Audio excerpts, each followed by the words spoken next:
Maraming kababayan natin ang nandismaya sa resulta ng laban na yan ni Manny Pacquiao at Timothy Bradley Jr. Sa lungsod ng Cotabato nga, isa pong lolo ang inatake sa puso. Namatay siya dahil daw sa sama ng loob. Nakatutok si Tricia Zafra.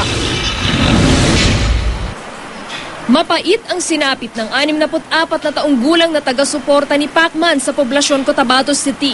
Inatake sa puso si Bienvenido Perez kahapon matapos ang laban. Masaya pa raw itong nanood pero sumama na raw ang pakiramdam nito matapos i-anunsyong natalo si Pacquiao. Sumubaybay naman kahit ang mga bulag sa Rojas City Capiz sa pagsabak sa ring ni Manny Pacquiao noong linggo. Ang iba pang may kapansanan tumutok din sa laban. Kabilang din sila sa mga naniniwalang si Pacquiao ang dapat na nanalo. Hindi na yun siya eh. The winner by split decision.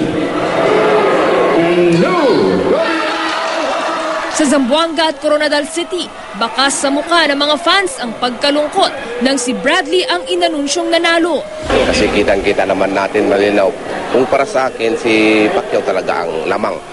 Sa puntos, sa slant, sa landed niya, sa landed talaga si Pacquiao talaga. Pero na dahil sa hometown nila, yun lang masasabi ko sa kanila. So hindi fair po? Hindi fair po. It's shocking.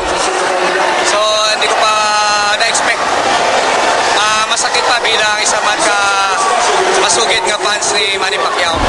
Sa San Fernando City, La Union, marami rin ang nanlumo sa resulta ng laban, lalo na't mas nakapuntos umano ang pambansang kamao kumpara kay Bradley. I do not see Bradley going above and beyond Pacquiao. So if it was not a convincing fight, Pacquiao still should have won. So I'm confused why Pacquiao lost. Parang nadaya tayo pa rin. Hindi naman niya na-knockout eh. Nagkala ko na-knockout niya. Yun ang convincing. Na-knockout niya si Pacquiao. Eh wala eh. Pati yung mga points talagang mas mabigat ang mga points ni Pacquiao. Laban yung kay eh wala yun. Hindi maganda. Hindi ako satisfied. Kasi nga eh, mas maraming malinis na tama si Pacquiao kaysa kay Bradley.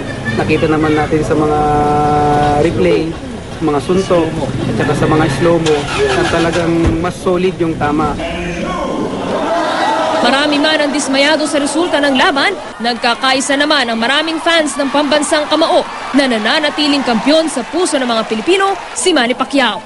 Tricia Zafra, nakatutok, 24 oras.